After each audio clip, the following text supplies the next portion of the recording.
See what happens. I don't like this, but we're gonna do what we gotta do. All right, what's good, y'all? DJ Sienna Chanel here with Sienna segments. No, I'm good. I got this right here.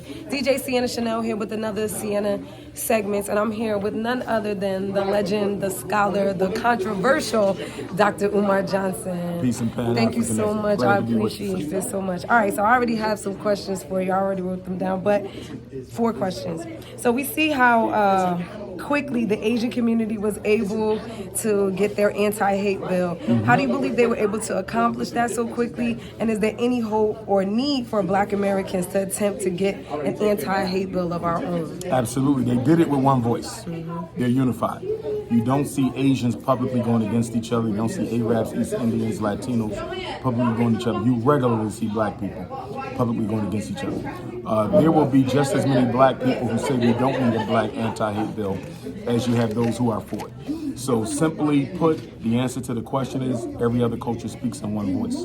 Until we speak in one voice, it's going to be difficult for us to make any political progress. Thank you. Can you just reiterate briefly your stance on reparations, and is there a plan for reparations that you acknowledge or are following at this point? I support reparations. We are entitled to it and we will get it. I do have some reservations about the manner in which the dialogue is currently going. I think there's too much emphasis on financial payout. Financial payout is a trap. Money doesn't solve problems, power does. We need assets, we need land, we need resources, we need concessions. I'm not against money being on the list of demands, but it should not be a top. If money is the most important thing you're asking for, then your reparations demand isn't a quality reparations demand. Do you do anything with HR 40? Are you familiar with it? I'm familiar with the HR 40, which was a bill to study yes. if African people were entitled to reparations. I think we all know the answer to that. Right. You know, the question now is, in what form should it take? See, the foundational contradiction with reparations is we're entitled to the entire country and everything in it. Right. So we as African people are going to have to admit that short of war, you're going to have to request less than what you are actually entitled to, because you're actually entitled to the entire country and everything in it. So the question becomes, to what extent do we shortchange ourselves on what we are entitled to? And I just think that at that table of reparations, that conversation, we need to make sure we have people who are sincere, people who are intelligent, people who are well-researched, and people who are visionary. And the visionaries are just as important as the scholars, because the scholars have the information, but the visionaries can chart the course to where we need to go. There's nothing more important to any liberation struggle than a deep thinker and a visionary. We got to have both. Do you follow like Dr. Claude Anderson, like a Powernomics? Because you know they want to put this like maybe committee together, kind of to study eventually. Would you think that maybe a Dr. Claude Anderson or something like that would be? I like the committee is good, and it shouldn't be one person. Right. Dr. Claude Anderson could be a part of it. Absolutely. I can be a part of it. Yep. But it needs to be a collective effort, and it needs to be an effort by people who don't have any type of secondary gain in play. Because another issue I have with reparations is the people who are actually going to demand and negotiate this reparations should not have any personal agenda within that reparations. So, for example, if we're going to have attorneys at the table participating in this, what exactly are we going to have to pay them for bringing this to our people? Because for me, reparations is a sacred cause, and because it's a sacred cause, any energy you spend in this fight should be done pro bono, from the heart. Nobody should be paid for what they do for the reparations struggle. Thank you. Another question. With the presidential election coming up next year, what are your thoughts on this idea of like the lesser of two evils campaign that the Democrats are running? And most Black people are pushing this too. Like they're going to decide on the lesser of two evils. I'm against lesser of two evils. Evil is evil. Thank you. Okay? There's no such thing as half free, half pregnant, half evil. You're evil or you're not. And so for me, I think Black people need to divest from both parties, build their own independent Black political union, and start speaking in one voice, with one vote. One voice, one vote. That should be the chant. Yeah. One voice, one vote. Absolutely. And last question, this is all about NIBPA and what can be done in public school education or just schools in general. I'm a classroom teacher, so I'm always questioning, like, what is it that you would suggest Black classroom teachers that are in the public education system to do to support Black children and Black parents from where we are within the system already? Push Black excellence. Push back Black excellence. There's nothing more important for a Black teacher to do than to help their children become the best that they can be. Because mediocrity seems to be taking over academically in the schools. Our children are comfortable just getting by.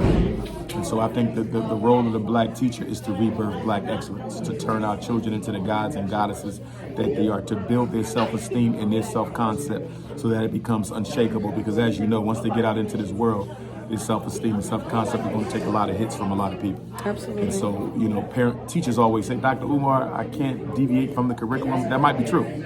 But you can teach self-esteem, self-confidence, and black excellence. There is no replacement for that.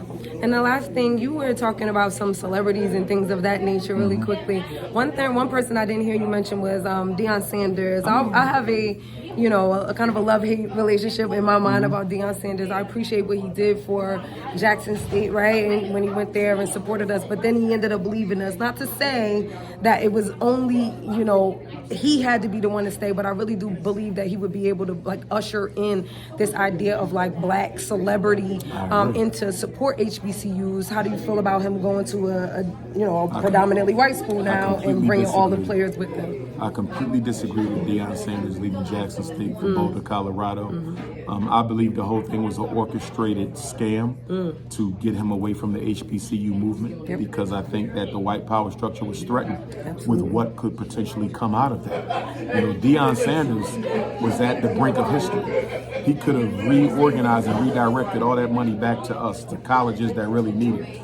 And instead, he settled for the money. Yep. He went to a white school with only 2% white students in a town with 1% white, with 1% black people in the school with 2% black students. And they just came out the other day. They said that this season alone made Boulder, Colorado, I don't know, $150 million or something like that. And that's what we were trying to do for HBCUs. Exactly. And white folks are literally laughing to the bank. And the sad thing is, whenever Deion Sanders leaves Boulder, Colorado, whether he takes a better job, whether he retires, whether he's fired, all that money he made for them, that don't go back to the people it came from. You see what I'm saying? Absolutely. So no matter what Deion gains, they got way more off of him than he'll ever make from them. It's exploitation. Yep. But we're so addicted to money and we don't deal enough in community power that he can't even see it. I really wish he could have just I was like, man, could he just stick it out for a few more years? I feel like we could have really got some Deion legends in the building into Deion HBCUs. Sanders.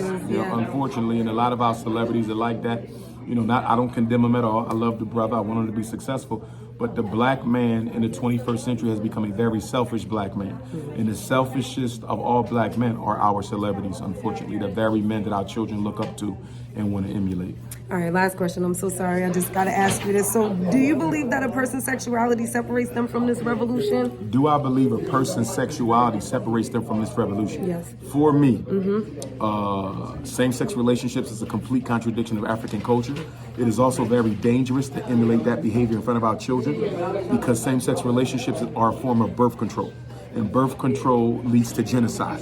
And so, no, I cannot support it. Now, I don't hate anyone. If the LGBTs want to struggle in their own way to help the black community, they can. But under no circumstances can I hold them up as an example for our children to follow because the lifestyle that they are engaged in is so much of a threat to the survival of African people that it cannot coexist with what we do. Thank you. I appreciate your time, Dr. Umar. No problem. Thank you so much. DJ Sienna Chanel right here, Dr. Umar Johnson. Yeah, legend. Y'all gonna follow this man all the way to Black liberation. All right, y'all. Bye. Thanks. Thank you.